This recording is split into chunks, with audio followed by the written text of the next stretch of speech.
الرحيم قال رسول الله صلى الله تعالى عليه وسلم طلب العلم فريضة على كل مسلم ومسلمة صدق الله مولانا العظيم. تمام حضرات مل کر کے درود پاک پڑھیں. اللهم صل على سيدنا مولانا محمد بارك وسلم صلاة والسلام عليك يا رسول الله صلى الله تعالى عليه وسلم. حضرات محترم، آج ہم موت کے بارے میں سماعت کریں گے کہ جب موت آنے کے آثار ہو تو انسان کو کیا کرنا چاہیے. سب سے پہلی بات تو یہ ہے کہ احادیث طیبہ میں موت کو یاد کرنے کا حکم آیا ہے. تو موت کو یاد کرنے کا حکم آیا ہے، موت مانگنے کا حکم نہیں آیا ہے. تو جو حضرات موت یاد کرنے سے یہ مراد سمجھتے ہیں کہ موت مانگی جائے، وہ حضرات دراصل اپنے اوپر خدا کی لعنت کو مانگتے ہیں. تو حضرات محترم، حضرت عمر رضی اللہ تعالی عنہ اور پھر بعض صحابہ نے اور بعض علماء نے بھی اس کو منع کیا کہ موت نہیں مانگنی چاہیے. بس یوں ہم کہہ سکتے ہیں کہ اگر موت مانگنے سے مراد یہ ہے کہ اگر ہم کوئی گناہ کر رہے ہیں تو پھر ہم موت کو یاد کر لیں کہ کاش اس حالت میں اگر موت آ گئی تو میرا کیا بنے گا. کیونکہ انسان جو کرتے ہوئے مرا اسی کے ساتھ اسی حالت میں اٹھایا جائے گا جس حالت میں وہ مرا. تو موت یاد کرنے سے مراد بہتر یہی ہے کہ انسان گناہ کے وقت یا پھر پریشانی اور مصیبت کے وقت جس پر صبر نہ ہوتا ہو موت کو یاد کرے تو اس کو صبر آ جائے. اگر کوئی پریشانی کے وقت موت کو یاد کرے کہ بس اب یہ برداشت نہیں ہوتی، موت آ جانا چاہیے، تو یہ غلط ہے. ایسا نہیں کرنا چاہیے. موت کو مانگنا نہیں چاہیے، بار بار موت کی تمنا نہیں کرنا چاہیے، موت کی یاد کرنا چاہیے. تو اس سے دل نرم ہوتا ہے. اگر کوئی دل موت کی یاد نہیں کرتا تو اس کا دل مضبوط ہو جاتا ہے کہ بس جو ہوگا دیکھا جائے گا. وہ اسی طریقے سے سوچتا ہے. جبکہ مرنے والوں کے قریب بیٹھنے سے بھی انسان کا دل نرم ہوتا ہے.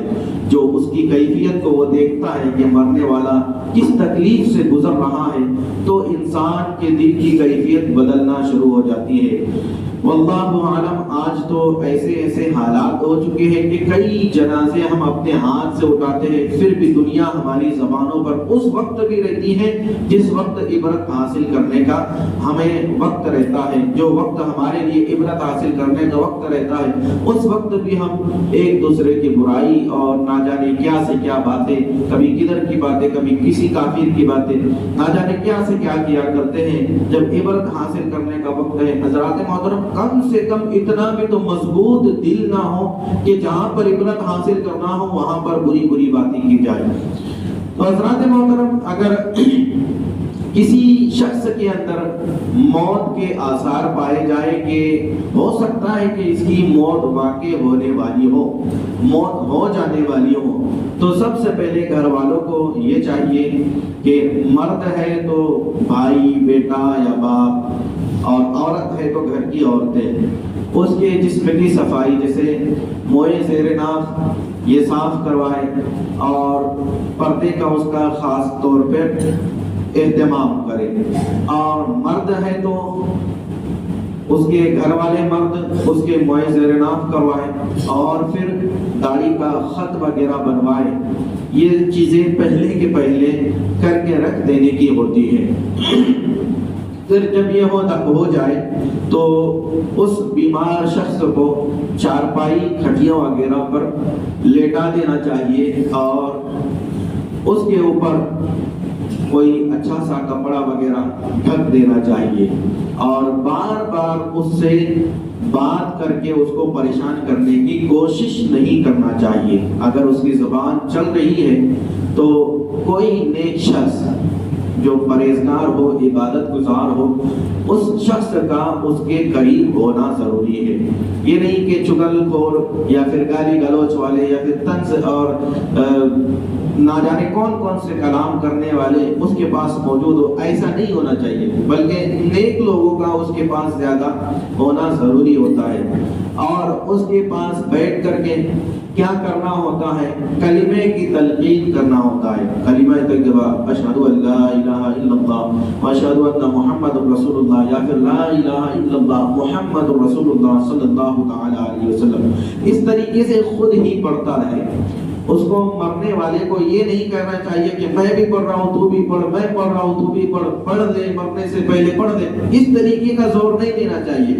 اب ہم اپنے اوپر سے اندازہ لگائے کہ حضرات محترم، ہم کو اگر کوئی چھوٹی سی تکلیف، چوٹ وغیرہ لگتی ہے یا پھر کوئی ٹھوکر وغیرہ لگ جاتی ہے، وہ ہم سے بات نہیں کرتا، ہم اس کو کہیں کہ میری بات تو سن، 1 سے 2 مرتبہ اگر ہم کہہ دیں تو وہ کہتا ہے ارے جانا، بعد میں سنوں گا میری بات، ابھی مجھ کو کچھ نہیں کرنا ہے، میرے کو تکلیف ہوئی تجھے دکھ نہیں رہا، اس طریقے کی وہ باتیں کرتا ہے۔ حضرات محترم، سوچنے جیسی بات ہے، چھوٹی سی تکلیف ہونے پر، چھوٹی سی چوٹ لگنے پر انسان باتوں کو رد کر دیتا ہے، تو پھر وہ موت کی تکلیف، جس کی تکلیف کے بارے میں یہ آیا کہ زندے جانور کی چمڑی کو نکال لے، اس سے زیادہ درد انسان کو موت کے وقت ہوتا ہے۔ اور جیسے ببول کے درخت کو نسوں کے اندر ڈال کر کے کھینچا جا رہا ہو، اتنا درد اور تکلیف انسان کو مرتے وقت ہوتی ہے۔ تو حضرات محترم، سوچنا چاہیے کہ ایسی حالت میں زیادہ فضول باتیں نہ کریں، اور کلمہ پڑھنے پر بھی ایک دم زیادہ زور نہ دیں کہ بس پڑھ تو پڑھ لے، آخری مرتبہ ایسا ہے ویسا ہے، اس طریقے کی باتیں نہیں کرنا چاہیے، بلکہ خود ہی اتنی آواز سے پڑھتے رہیں کہ جس کی موت ہونے والی ہے وہ سن لے۔ تو ہو سکتا ہے کہ آپ کے پڑھتے پڑھتے وہ بھی اپنی زبان پر کلمہ طیبہ لانا شروع کر دے اور پڑھنا شروع کر دے، اور ایک مرتبہ بھی تو وہ پڑھ لے۔ اگر وہ پڑھ لے تو پھر کلمہ طیبہ پڑھانا بند کر دے۔ اگر پڑھنے کے بعد میں پڑھنے والا کسی سے کوئی بات کر لے، ہوتا ہے بہت ساری جگہ، اور کسی کو اللہ تبارک و تعالیٰ مہلت بھی دے دیتا ہے، کوئی وصیت کرتا ہے اس وقت، کوئی اولاد کو دیکھنے کی خواہش کرتا ہے، کوئی بیوی کو دیکھنے کی خواہش کرتا ہے، بہت ساری باتیں ہوتی ہیں۔ اگر کلمہ پڑھنے کے بعد مرنے والا کسی سے بات کر لے، پھر اور اس کے پاس بیٹھ جائے اور پھر کلمے کی تلقین کرے، کیونکہ اس کا جو آخری جملہ ہو وہ لا الہ الا اللہ محمد رسول اللہ صلی اللہ علیہ وسلم ہو، بس یہ ہم کو چاہیے۔ تو حضرات محترم، مرنے والا اگر کوئی انتقال کر رہا ہے تو اس گھر میں کوئی کتا موجود نہ ہو، اور ساتھ ہی ساتھ گھر میں کوئی جاندار کی تصویر وغیرہ لٹکی ہوئی نہ ہو۔ یہ بس ٹی وی پر پردہ ڈال دینے سے یہ کام حل نہیں ہوتا، بلکہ جو تصویریں وغیرہ ہیں، اور اللہ رحم کرے کہ ایسے بعض گھر بھی ہیں کہ جس میں سائی بابا کی تصویریں، مسلمانوں کے گھروں میں سائی بابا کی تصویریں ہوتی ہے، کسی کے گھر میں سیلانی بابا کی تصویریں ہوتی ہیں، کسی کے گھر میں تاج الدین بابا کی تصویریں ہوتی ہیں، اور اس نیت سے لٹکائی جاتی ہے کہ اس سے برکت ہوگی معاذ اللہ رب العالمین۔ حضرات محترم، جہاں پر تصویر ہوتی ہے وہاں اللہ کی رحمت کے فرشتے حاضر ہی نہیں ہوتے، اس گھر میں آتے ہی نہیں ہیں، تو پھر وہ ایک اور تصویر بھی معاذ اللہ رب العالمین، اللہ حفاظت کرے، براق کی تصویر بنا لی گئی ہے۔ براق کی تصویر، وہ گھوڑے کے پر نکل آئے ہیں اور پھر اس کا الگ ہی منہ بنا دیا گیا ہے، اور پھر دلدل کا بھی تصویر وہ لوگ گھر میں برکت کے لیے لگاتے ہیں، اور پھر اوپر سے پنجہ اس میں ہوتا ہے، پنجے کی بھی تصویر ہوتی ہے۔ یہ سب چیزیں کیا ہے؟ اسلام میں اس کی اجازت نہیں ہے۔ حضرات محترم، تصویر کا گھر میں مرتے وقت ویسے تو ہمیشہ ہی ہونا نہیں چاہیے، لیکن کوئی انتقال کر رہا ہے تو وہاں فرشتے آتے ہیں، اور دیکھنے والا، مرنے والا جو ہے وہ دیکھتا ہے اپنی نگاہوں سے، اور انہی فرشتوں کو دیکھ کر کے گھبرا جاتا ہے کہ فرشتوں کی لمبی 2 قطاریں بندے کے سامنے موجود ہوتی ہے، اور وہ یہ سمجھتا ہے کہ آج سے پہلے میں نے ایسی مخلوق نہیں دیکھی۔ ہم سمجھتے ہیں کہ مرنے والا اس کی بہن کو دیکھ رہا رہا ہے، ماں کو دیکھ رہا ہے، بیٹی کو دیکھ رہا ہے، اولاد کو دیکھ رہا ہے، وہ ان کو نہیں دیکھتا، آنکھیں پھاڑ پھاڑ کر کے وہ فرشتوں کو دیکھتا ہے کہ آج سے پہلے میں نے ایسی مخلوق اللہ کی نہیں دیکھی، یہ میرے سامنے کہاں سے حاضر ہو گئی۔ تو حضرات محترم، فرشتوں کو آنے میں تکلیف نہ ہو اس وجہ سے گھر میں کتا بھی نہیں ہونا چاہیے، اور ساتھ ہی ساتھ گھر میں جاندار کی تصویریں بھی نہیں ہونی چاہیے۔ اب پھر وہ کلمہ پڑھ دے تو پھر اس کے بعد میں وہاں پر جو جتنے افراد مرنے والے کے پاس میں موجود ہے، کوئی بھی فضول بات نہ کرے۔ یہ عام طور پر یہ انداز بن جاتا ہے، کوئی الیکشن کی باتیں کرتا ہے، عورتیں ہیں تو دوسروں کے گھروں کی باتیں کرتی ہیں، اس کی بہو تو ایسی ہے، اس نے تو یہ کی تھی، یا پھر مرنے والے کے بارے میں رونا شروع کر دیتے ہیں، تم نے تو مجھے ایسا ستایا، ویسا کیا، پھر میں نے پھر بھی کچھ نہیں کہی، پھر ایسا کرنا شروع کر دی۔ یہ اس طریقے کی باتیں نہیں ہونا چاہیے۔ اور پھر اگر بیٹی ہے تو بیٹی کے پاس جاتی ہے ماں اور پھر رونا شروع کر دیتی ہے کہ تیری سسرال نے تو تیرے ساتھ اچھا نہیں کیا تھا، پھر میرے پاس بھی آنے نہیں دیتے تھے، اس طریقے کی باتیں۔ یہ انتقال کے وقت اتنی چغلیاں بھی ہونا نہیں چاہیے اور اتنی بری باتیں بھی۔ حضور علیہ السلام نے فرمایا کہ انتقال کے وقت اگر کوئی میت والے انتقال کرنے والے شخص کے پاس میں جائے تو وہاں جا کر کے اچھی اچھی باتیں کرے، جو مرحوم کے لیے بھی اچھی ہو اور اپنے لیے بھی اچھی ہو، کیونکہ فرشتے اس جگہ حاضر ہوتے ہیں اور وہاں پر موجود لوگوں کی ہر بات پر وہ آمین کہتے ہیں۔ تو اس لیے چاہیے کہ اپنی مغفرت کے لیے اور مرنے والے کی مغفرت کے لیے دعا کرتے رہیں، تاکہ فرشتے آمین کہیں تو دعا مانگنے والے کی بھی مغفرت ہو جائے، جس کے لیے کی جا رہی ہے اس کی بھی مغفرت ہو جائے۔ تو گناہوں کی مغفرت کی دعا کرتے رہیں اور سفارش کی دعا کرتے رہیں کہ اللہ مغفرت فرما دے، اللہ تبارک و تعالی گناہوں کو معاف فرما دے۔ اس طریقے کی مرنے والے کے پاس میں انسان کو دعا کرتی رہنی چاہیے اور فضول گوئی سے، رونے سے بچتے رہنا چاہیے۔ حضور علیہ السلام کی ایک حدیث یہ بھی ہے کہ جو میت کے وقت زار و قطار روتے ہیں، اونچی آواز سے روتے ہیں اور بیان کر کے روتے ہیں کہ ایسا ہو گیا تھا، ویسا ہو گیا تھا، اس نے یہ کیا تھا، تو فرمایا گیا کہ ایسے رونے والے پر اللہ کی لعنت برستی ہے، ایسے رونے والے پر اللہ کی لعنت برستی ہے۔ تو حضرات محترم، انتقال ہونے والے شخص کو کپڑے سے اچھی طرح ڈھک لے۔ جب انتقال ہو جائے تو انتقال ہونے کے بعد نرمی کے ساتھ اس کی آنکھوں کو بند کر دینا چاہیے، اور اگر اس کا منہ کھلا رہ گیا ہے تو پھر ایک کپڑے کی پٹی اس کے جبڑے سے لے کر تو سر تک کے اس طریقے سے لپیٹ کر کے باندھ دینی چاہیے تاکہ اس کا منہ کھلا نہ رہے۔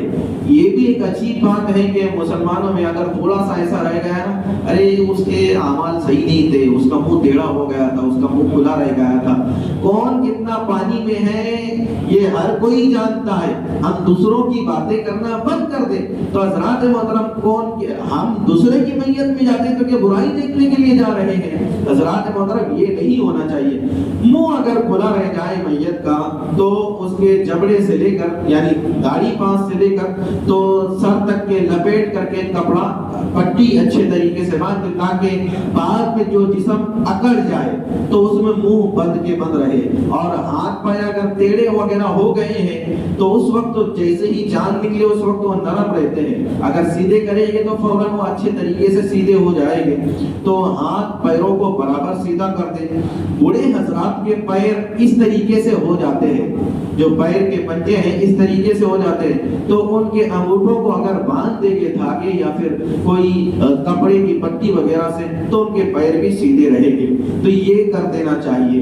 پھر وہاں پر انتقال کرنے والے شخص کے پاس میں اس گھر میں خوشبو وغیرہ لگا دینا چاہیے، چاہے لوبان جلا دو یا پھر اگربتی لگا دو، وہاں پر کسی کی طریقے کی بدبو نہیں ہونا چاہیے۔ اور بہتر یہ ہے کہ اس کے پاس پاک لوگ بیٹھے، جو ناپاکی کی حالت میں وہ دور رہے، کیونکہ وہاں پر فرشتے وغیرہ نازل ہوتے ہیں۔ تو حضرات محترم، اور اگر کسی کو مرتے وقت زیادہ تکلیف ہو رہی ہے تو سورۃ الرعد کی تلاوت کرنی چاہیے اور سورہ یاسین شریف کی تلاوت کرنی چاہیے۔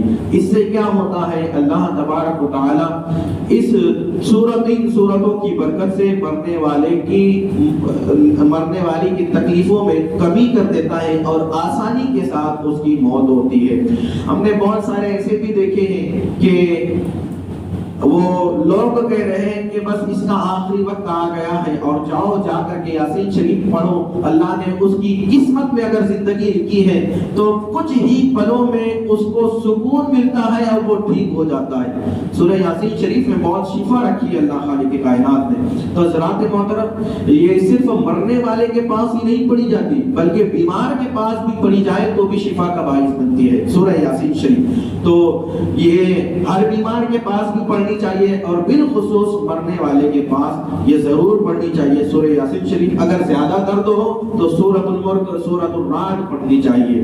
تو یہ ہم کو کام کرنا چاہیے، میت کے صدر کو کھلا نہیں رکھنا چاہیے۔ اور ایک بالخصوص ایک بات جو کہ ہندوستان میں کیا میں پورے ایشیا میں کہوں گا کہ بہت عام طور پر یہ ہو چکی ہے کہ کوئی بھی آتا ہے اور میت کا منہ دیکھنے کی خواہش کرتا ہے، ایسا نہیں ہونا چاہیے۔ محرم غیر محرم کا خیال رکھنا ضروری ہے، کس کا منہ دیکھ سکتے ہیں کس کا نہیں دیکھ سکتے ہیں، اور حد کر دیتے ہیں لوگ کہ قبر میں اتارنے کے بعد بھی کہتے ہیں کہ اس کا چچیرا بھائی آیا ہے تو وہ لڑکی کا منہ دیکھنا چاہتا ہے۔ اللہ کے بدلے تھوڑا خیال کرنا چاہیے کہ اب قبر تک بھی انسان گناہ کرنے کی خواہش کر رہا ہے۔ تو حضرات محترم، ایسا نہیں ہونا چاہیے۔ جو محرم ہے اس نے خیال کرنا چاہیے، تو جو غیر محرم ہے اس نے بھی خیال کرنا چاہیے۔ ہر کوئی میت کے منہ کو نہیں دیکھ سکتا، اور اس میں زیادہ تر عورتوں کا اتنا ہجوم ہوتا ہے کہ کوئی بھی مرد ہو، رشتے میں کوئی بھی لگتا ہو،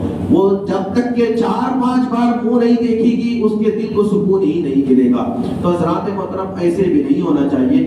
انتقال کے وقت جو یہ باتیں بتائی گئی ہیں، ساری باتیں اگر ذہن میں رکھ کر کے عمل میں لائی جائے تو ہمارا معاشرہ انتقال کے وقت جن حالات سے گزرتا ہے تو وہ ان حالات میں سدھر سکتا ہے۔ اللہ تبارک و تعالی ان باتوں کو ہمیں یاد رکھنے اور ان پر عمل کرنے کی ہمیں توفیق عطا فرمائے۔